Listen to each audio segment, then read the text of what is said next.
Alaskans, wherever you are, welcome to the Must Read Alaska Show. Coming to you from somewhere in Alaska. This is the place where we talk about, you guessed it, Alaska. Where we keep the mainstream media on their toes and where we are standing up for what's right in a world run by leftists. You can find out more by heading over to mustreadalaska.com and also checking out the Must Read Alaska YouTube channel for some really great content. But first, let's get this party started.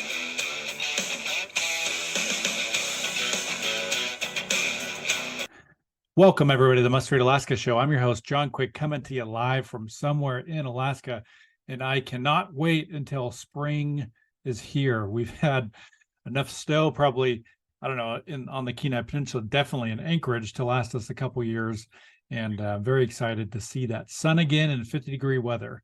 For folks that listen, watch, and read Must Read Alaska, I want to thank you for doing that. If you want to sponsor the Must Read Alaska Show, you can just email me, John, John, at mustreadalaska.com. And if you want to donate to Must Read Alaska, just go to mustreadalaska.com. On the right-hand side, there's a little donate button. Every $5, $10, $100 helps keep the lights on here at Must Read Alaska. But without further ado, we have an awesome guest today.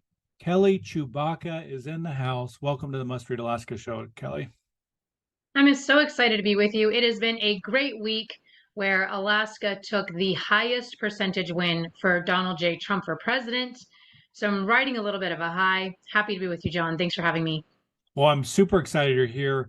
I want to first touch base on, you have a podcast and you have some of the most epic guests that have come on your podcast already. Tell me about starting this new podcast.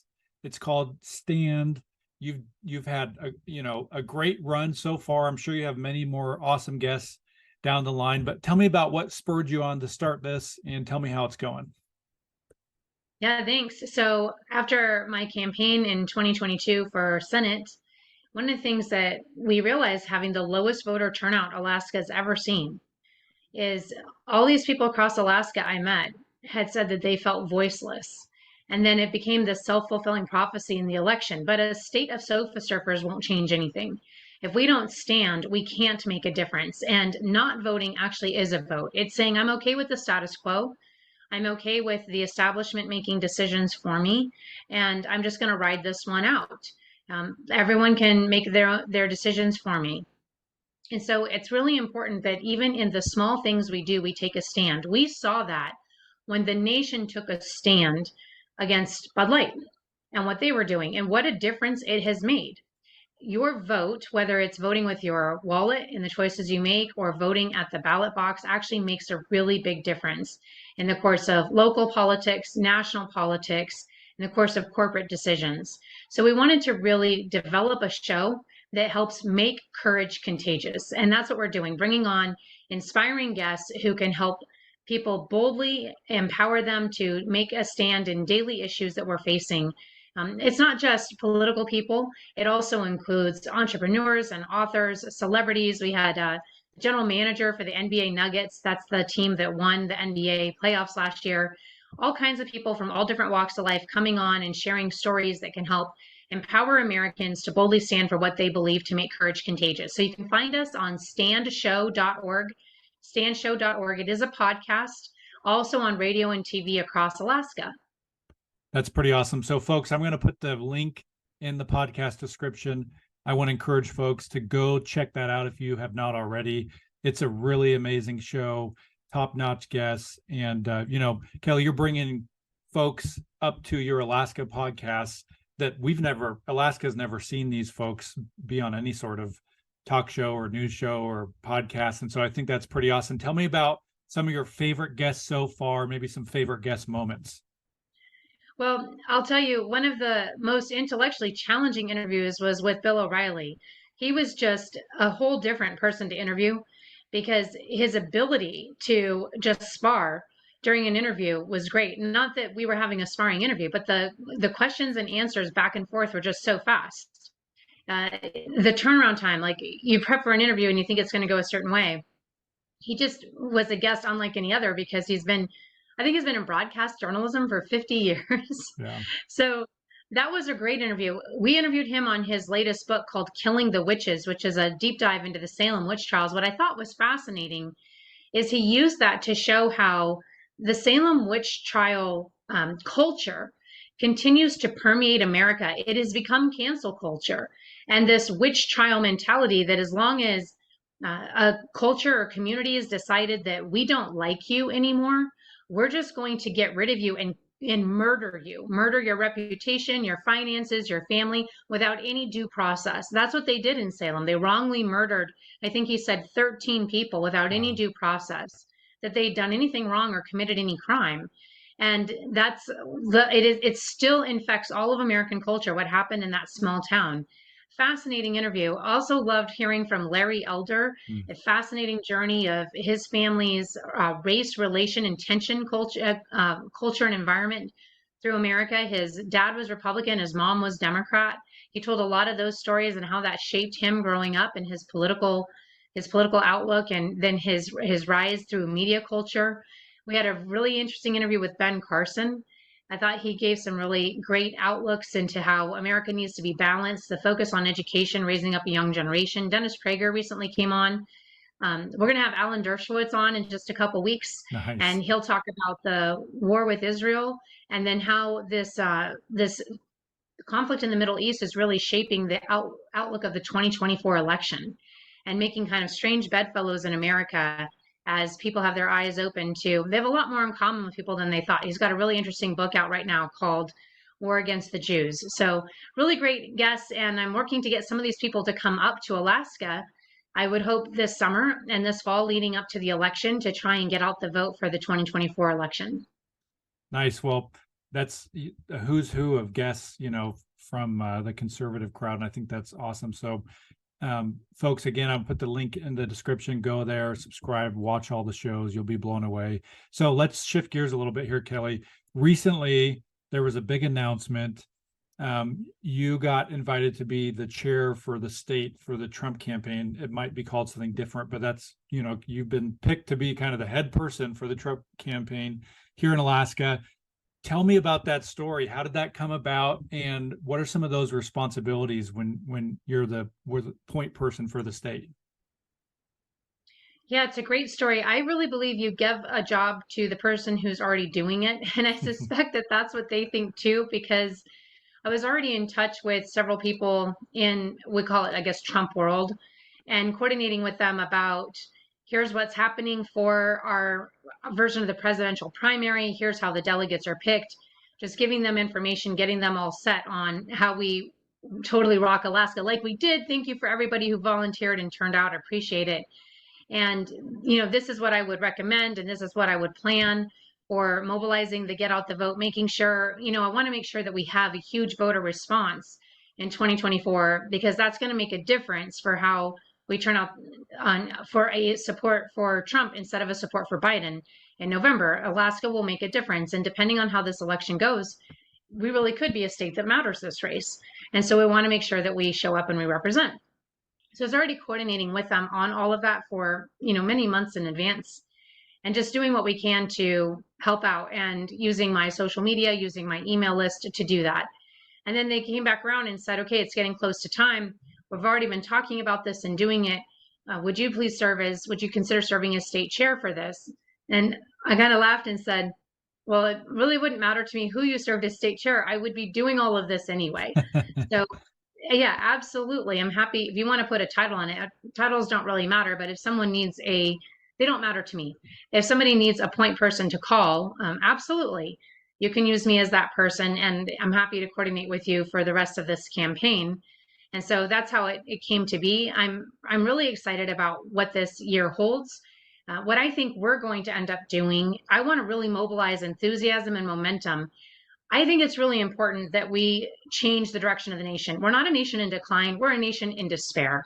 And you can feel that across the country, especially if anyone's taken a trip out of Alaska. The closer you get to the border, you really can feel it, because we're absolutely under siege. A nation without borders isn't a nation, because we can't define ourselves. So we have a completely open border being overrun right now.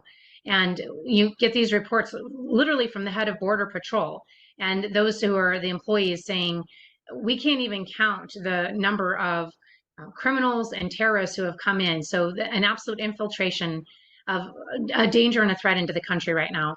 we have that happening. We have an energy crisis happening. We have an economic crisis happening. Of course, we can look abroad and see whether it's the war between Russia and Ukraine or it's the war happening in Israel. We've got major foreign policy issues. Everything's burning on all fronts. So huge concerns with China. We've got to take a massive change in direction if we're going to redeem America. And I think there's only one candidate on the ballot who can do that right now and has done it before. And I think that's why you're seeing so much momentum across the country. I mean, but even in the primary results, much larger margins of people supporting President Trump than did back even in 2020. And so I think that this is really promising. And I think we're going to see a big victory in November. What I'd like us to do in Alaska is really help mobilize that victory. I'd like us to help out with fundraisers. I'd like us to be the team on the ground that is mobilized to help call those swing states where the victory is really going to make a difference. We can be the group that goes. I know that we've had faithful, loyal people who've traveled over to states before and done door knocking. If we can mobilize again to do that, that would be fantastic. We want to get out the vote here in Alaska for strong representation. I'd like to bring up those speakers so that we can have some excitement and enthusiasm mobilizing in. And then what that means for us, John, is we've really mobilized votes all the way down the ballot. So that makes a big difference for our congressional race, which is, I've heard from NRCC, which is our National Republican Committee. Our congressional race against Voltola this year is one of their top races of the hundreds of seats they have in Congress to choose whether they're going to fight for it or they're going to hold it or they're just going to watch it. Our seat is one of the top seats. It's like the Super Bowl in Alaska this year for politics. So if we can mobilize a massive voter turnout for Trump, then we've mobilized a massive voter turnout for our congressional candidate that wins the primary as well. And so that's huge. And then also down ballot for our Juneau seats. We definitely need a larger majority in the House, and we definitely need to secure a Senate majority. And it'll make huge outcomes for how we experience daily life in Alaska. So it's a much larger strategy than just, let's see Trump win in Alaska. I would like to see that Trump turnout absolutely help Alaska all the way down the ballot. Nice. So you talked a little bit about this, but for folks that maybe don't know the process, something happened yesterday, a vote happened yesterday. Talk to me about what that was and what does that mean for Trump, here in the near future. On Super Tuesday, across the country, many states had their version of a primary, and Alaska did too. We called it a presidential preference poll, where people who are registered Republican could show up at a local polling area and then determine who they preferred for a presidential candidate. And in our state, it looks like about 89% of the people who showed up said that they prefer Donald Trump as their candidate. That means that our delegate votes for Alaska at the Republican National Convention will go to Donald Trump. Mm-hmm. And for all of those states, there were many that voted yesterday. Of all the states that voted, Alaska is the one that had the largest percentage of voters say that they prefer Donald Trump as the primary candidate for the Republican Party, which I think, number one, was not expected by some, but number two is absolutely huge. That actually parallels the response that he got when he came up for the rally for my Senate race in 22. The applause that he received was absolutely thunderous inside the stadium. For those who were there, you remember it was deafening. Mm-hmm. Alaska absolutely loves President Trump, and that's what we saw in the presidential primary this week. And so I think that that's fantastic, and I think bodes well for the coming turnout and what we could see in the election in November. So there's not too many people in Alaska, maybe a very small handful that have been able to have a conversation with Trump, let alone share a stage with him. You were able to help bring him up to have probably one of the biggest, if not the biggest, political rally that Alaska's ever seen. Tell me a little bit about what it was like to be on stage with President Trump. Well, the stage moment was actually very short. So he's super gracious and kind. I've had many moments with President Trump, including having dinner with him. I think that the most intense time was my hour-long interview to get his endorsement. Like, would he or would he not endorse me? And he is so brilliant. It was like going through a Supreme Court argument where you start to answer the question, he cuts you off 30 or 45 seconds later and then hits you with another completely random question. and all very strategic and concise and on your toes, or like a really intense session of The Apprentice. If any of you watched that show, he's very, very brilliant. This is the thing. I've been in a lot of executive boardrooms. I used to brief the director of national intelligence on a regular basis. I've briefed many cabinet members for the president's cabinet, was one of the governor's cabinet members. And what I noticed about President Trump is he was extremely respectful. At no point in time, having been with him many times, have I ever felt demeaned or like there was any kind of sexism in the room, because I've heard all of those rumors. I've never felt that, not even a whiff of it. Instead, quite the opposite. He was actually very deferential, extremely respectful, and very, very sharp and very, very cunning. And he also is just really good at executing, which, when you got to think of it, when we're electing somebody for president, we're actually hiring somebody to do a job. And some people are really good at some jobs like campaigning than they are at other jobs like executing. And when you have somebody in office for 4 years, I want them to execute well in the executive branch. I want them to do the job well of being the CEO of the country. I was extremely impressed with his ability to cut through, to spot issues, cut through it, get to the answer, and then execute there on the spot. I told him, for example, this is my polling numbers. He's like, okay, hold on. And then he called his pollster and fact checked me on the spot. I'm confident that if I'd lied to him, I would have been kicked out of the office, right? I just wouldn't have gotten the endorsement. He essentially fact checked me on the spot for an hour. I don't know a lot of people who could have done that, let alone would have had the courage to do that. But I think this is why he's so effective at getting things done. I know there are a lot of people right now who are thinking, hey, how can I help and jump in? Please sign up online. DonaldJTrump.com is the best place to sign up to volunteer. I'm in contact regularly with his volunteer team that's leading that, and I'll get that list of people who want to volunteer. DonaldJTrump.com. That's also where you can donate. We'd appreciate the donations. He needs all the help he can get. And I'm happy to have you on the team, and I'll keep you posted as I get direction from the national team as to how we can help best. That's awesome. Yeah, that was my next question of you build a huge team out when you ran for Senate. You had folks all over the state. You did a good job of getting the right people in the right seats. There's going to be tons of folks that want to get involved. Do you see yourself building out a team like you did when you ran for Senate for this presidential campaign under Trump? I think we'll need teams, especially to help us with the events, fundraising events, and if we get great speakers, the speaker events. It's all so important to help mobilize a participatory spirit that ultimately leads to that 2024 turnout. This is how we'll get him elected, and it's also how we get our congressional candidate elected. We get back Don Young's seat, and it's also how we get people down ballot elected. It's all part of this larger strategy that I think is so important to turning Alaska around. So yes, having that team mobilized is so much part of building the enthusiasm and the spirit across Alaska this year that I think will be really, really important. So do you still have hope for America? I mean, you turn on the news, anybody could turn on the news. Doesn't matter if you watch Fox or CNN. It's pretty darn depressing. I don't watch the news myself, but it's easy to find the negative in things happening right now. But are you still hopeful for America? Oh, absolutely. I think hope is what gets us the ability to have courage and to persevere and to continue to press on. When we start to let that discouragement set in, remember the root word for discouragement comes from the word for heart. And so it goes straight to your heart, and it's a poison dart. And that's what gets you to quit.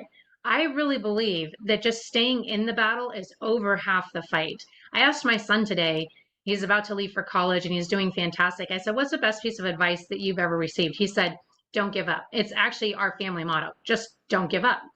If you don't give up, the only person who can get you to give up is you. It's really just a personal decision.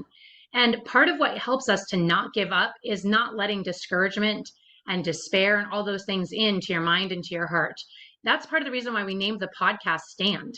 It's a part of a decision to persevere in hope, and perseverance is a choice that we're just not going to let. It's not that we're naive about what's happening. We're quite informed, but we're going to take a stand. And it's part of pushing back against this narrative that you might as well throw in the towel and give up and quit because there's no hope. So we've got you, we win. No, if you don't give up, then you haven't lost.